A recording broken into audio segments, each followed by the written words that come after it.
Jumbo. Lawan kamu tuh gampang. Gak mungkin menang lawan kita. Aduh. Gendut. Kamu tuh lelet Don. Dongeng mulu. Bosan ah. Tunggu. Buku ini akan selalu nemenin Don sampai kapanpun. Teman-teman, aku bisa pentasin dongeng ini pakai lagu ibuku. Kesatria pemberani di Pulau Gelembung Ajaib. Jumbo, udah dibilangin gak bakal menang, malah mau ikut pentas. Atta, balikin gak? Kamu yakin gak rebut? Atta, kita perlu lagu itu buat pentas, Mae. Hai, aku Eri. Tolong Don, bantuin aku bebasin papi mamiku. Yuk, kita ikutin. Kalau kamu berhasil ambil buku itu, kita bantuin cari papi mami kamu. Kalau kita menang, aku gak bakal diledekin Jumbo lagi.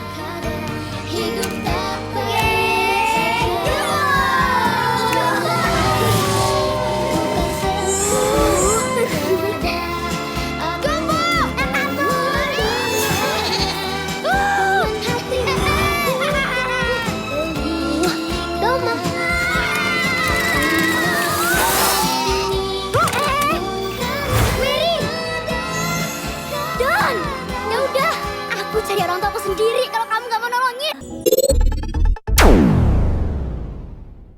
Assalamualaikum warahmatullahi wabarakatuh. Salam sejahtera buat kita semuanya. Jumpa lagi dengan saya Rudi Cahyo, masih selalu di acara Jalan Penuh Makna di channel kesayangan kita, Rudi Cahyo TV Psikologi. Dan kali ini kita akan membahas satu film yang sangat fenomenal, yaitu Jumbo. Akhirnya saya bisa nonton juga setelah sekian lama mencari waktu yang tepat. Sulit sekali, dan akhirnya pada kemarin saat ada break tanggal merah, anak-anak minta untuk nonton dan kita akhirnya ngantri. Aduh, luar biasa, ini film fenomenal banget, ngantrinya panjang banget, dan bahkan yang pakai online pun itu masih juga belum kebagian, sehingga kemarin kita ngantri secara normal memang agak panjang. Sempat pindah juga dari satu mall ke mall yang lain karena dapatnya terlalu sore. Tapi ternyata ketika kita sudah pindah memang dapatnya ya bisanya sore, karena yang pagi sama siang itu udah penuh full, sehingga kita ya ngantri.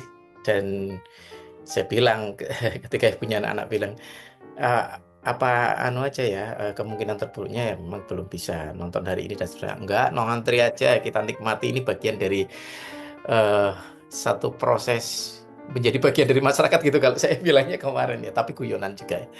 Menjadi bagian dari masyarakat, terus juga biar bisa merasakan vibes-nya ikut antri gitu ya. Oh, luar biasa. Selamat buat seluruh kreatornya ya, produser, director, semuanya, para pengisi suara, official.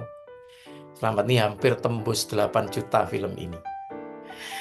Di luar itu semua kita akan bahas tentang kontennya, tapi sebelum ke konten, kita melakukan analisis terhadap film ini.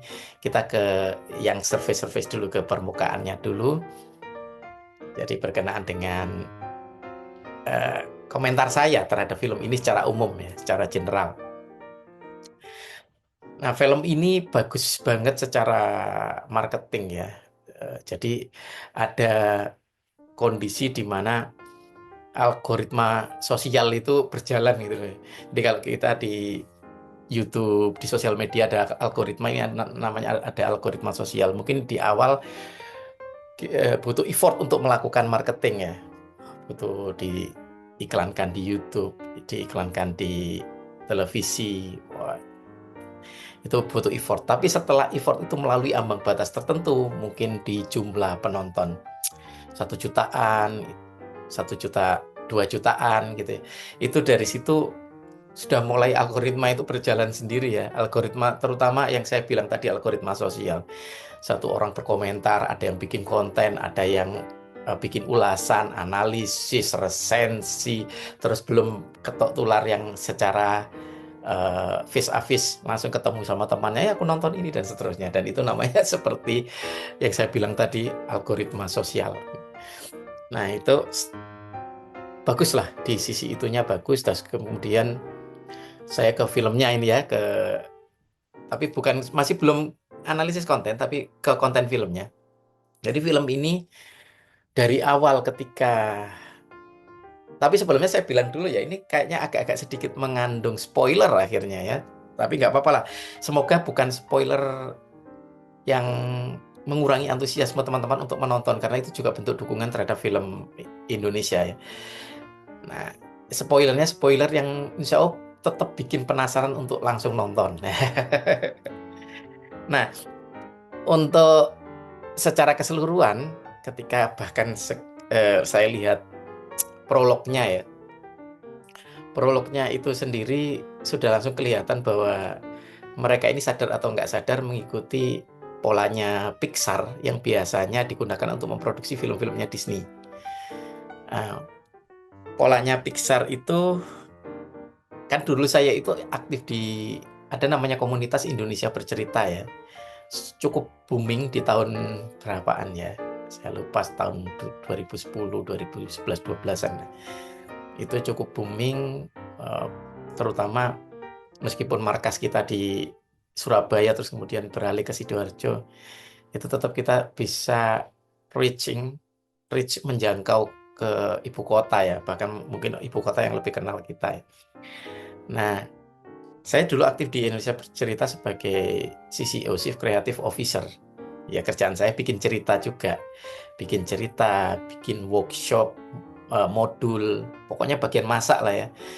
Yang kemudian workshop atau modulnya itu digunakan untuk mengajari para orang tua dan guru bagaimana menggunakan bercerita untuk mengedukasi atau mendidik, atau menggunakan cerita untuk pelajaran mereka, untuk mengantarkan, mendeliver pelajaran mereka kepada para murid. Itu untuk yang guru ya. Tetapi untuk yang orang tua ya bagaimana parenting dengan menggunakan bercerita. Nah, saya mencermati di bagian awal, bahkan sebenarnya keseluruhan film ini ya, tapi di bagian awal itu sudah kerasa banget ketika si orang tuanya Don ini atau si Jumbo itu bercerita tentang seseorang pangeran gitu, dan kemudian ada istilah-istilah yang itu menunjukkan pola atau alurnya Pixar. Alurnya Pixar itu begini teman-teman. Jadi once upon a time pasti selalu seperti itu. Dengan istilah apapun itu rumusnya once upon a time. Ya, di suatu waktu, di suatu ketika. Nah, itu ya. Rumusnya apapun, kata yang digunakan apapun rumusnya ngikut itu. Once upon a time. Terus every day ini step keduanya itu kondisi yang normal. Suatu ketika ada ini, terus habis itu setiap hari kondisinya seperti ini kondisi yang normal, tidak ada apapun. One day, itu step ketiga. One day itu berarti mulai muncul problem. Problemnya dimunculkan di situ. Nah, problem ini nanti akan didramatisir. Konfliknya diperkuat dengan rumus atau step keempatnya, yaitu because of that, jadi dampak dari problem. Nah, because of that itu ada dua. Jadi setelah because of that untuk mendramatisir problem, ada because of that kedua. Because of that yang kedua ini adalah apa yang dilakukan oleh tokoh untuk menangani problem-problem tersebut. Because of that. Terus yang terakhir itu stepnya adalah until finally. Jadi hasil akhirnya setelah tokoh utamanya itu melakukan tindakan, akhirnya seperti apa. Nah, ikut rumus itu. Jadi seluruh film-film Disney yang pakai Pixar, film-film yang sekeren-keren itu, kita tahu lah pastinya film Disney itu keren-keren, itu semuanya ngikut pola itu. Pola yang sangat sebenarnya simpel ya. Itu bagi teman-teman yang ingin belajar bikin cerita, bisa ngikut pola-polanya Pixar itu. Dan itu ilmiah, itu ada risetnya. Nah, tapi apakah film Jumbo atau film-film kita pada umumnya mengikuti pola itu? Sebenarnya belum tentu juga, karena gini, kalau saya lihat benchmarknya film-film Jumbo ini juga sama dengan film-film yang non animasi ya, film-film yang bukan animasi lah. Itu sama sebenarnya ngikut pola-pola itu, terutama untuk film-film yang sukses semacam eh, yang apa penontonnya banyak itu salah satunya Agak Lain gitu misalnya. Itu ngikut itu. Jadi mereka itu mungkin yang dibayangkan itu adalah suatu kondisi awal yang sangat flat, naik, nanti intensitas konfliknya naik terus gitu ya. Semakin cepat temponya cepat. Jadi ada aksi, ada action-action tertentu yang itu semakin menaikkan ketegangan dan kemudian nanti langsung diturunkan dengan hasil atau solusinya atau tokoh utama itu mencapai apa di situ. Jadi terlepas apakah sebenarnya mengikuti Pixar atau enggak, tapi mereka sebenarnya sudah punya template atau sudah punya benchmark, yaitu film-film kita itu kayak begitu yang terutama yang sukses ya. Jadi perlahan-lahan menaikkan tensi. Cuman sayangnya begini, eh, harusnya si Jumbo ini punya rumus yang tidak terlalu template ke benchmark yang seperti itu ya. Dia itu sebenarnya ada di dalam filmnya, itu ada sub itu yang salah satu tokohnya itu siapa ya namanya, lupa saya. Nanti teman-teman yang ingat boleh dituliskan di kolom komen, yang punya rumus sub kemudian diajarkan ke Don atau ke Jumbo itu. Yaitu sub yang pertama itu bikin shocking, mengagetkan kayak gitu ya. Jadi kalau mau mengambil barangnya kan, Jumbo pada waktu itu bukunya diambil sama temannya ya. Jadi dikasih rumus kalau mau ngambil ulang bukunya itu bisa merebutnya. Pertama bikin shock, bikin kaget si orangnya. Wah, kaget. Terus habis itu alihkan perhatiannya. Lihat apa? Itu apa itu? Gitu ya. Terus habis itu baru diambil dan dibawa lari. Jadi ada 3 sub. Nah, gitu ya. Harusnya rumus itu bisa digunakan untuk bikin prolog seharusnya. Ini eman, padahal di kontennya ada sub, tapi itu tidak digunakan untuk membuat prolog. Itu akan bagus kalau jadi prolog ya. Artinya pertama itu butuh shocking. Jadi ini film ini pertamanya agak kurang ngehook gitu loh, prolognya itu. Jadi dia ada 2 orang tua cerita mendongeng kepada anaknya, yaitu orang tuanya Jumbo yang nanti akan membikinkan buku buat Jumbo itu tentang apa ya itu ya, kerajaan Babel ya, kerajaan Gelembung. Nah itu kurang ada shocking, atau mungkin bisa juga itu dibikin jadi anchor, harusnya bisa jadi anchor. Misalnya harusnya kan itu sebenarnya di bagian agak ke tengah sedikit, dari awal agak mundur sedikit, agak maju sedikit gitu ya. Itu kan ada ceritanya orang tuanya Mary ya. Orang tuanya Mary itu kan di ibaratnya di trap ya, diperangkap, dipenjarakan. Itu kan orang tuanya itu kan ghost ya, hantu gitu. Itu orang tuanya Mary di trap sama seseorang. Nah, bisa saja anchornya itu ditaruh di prolog, tapi nggak boleh prolog anchor, karena ini sebenarnya ini ada di tengah ya, di adegan ini. Kalau itu mau dijadikan anchor ditaruh di prolog, itu nggak boleh lepas, harus dari situlah kemudian cerita itu ditarik perlahan-lahan sehingga satu bagian dan bagian yang lain itu terhubung. Saya itu dulu kalau bikin cerita atau ngajarin anak bikin cerita, ngajarin seseorang lah ya, ngajarin saya itu kadang ya tadi saya bilang subjeknya guru, orang tua, itu ngajarin bikin cerita. Itu nggak boleh ada bagian yang terbuang. Jadi bagian yang terlalu tersia-siakan. Kecuali untuk gimmick ya. Oke lah untuk gimmick, tapi kan nggak boleh banyak-banyak juga. Ditaruh di beberapa titik aja. Tapi gimmick itu pun nggak boleh sia-sia. Jadi gimmick itu harus ada kaitannya dengan konten cerita. Segimmick apapun itu.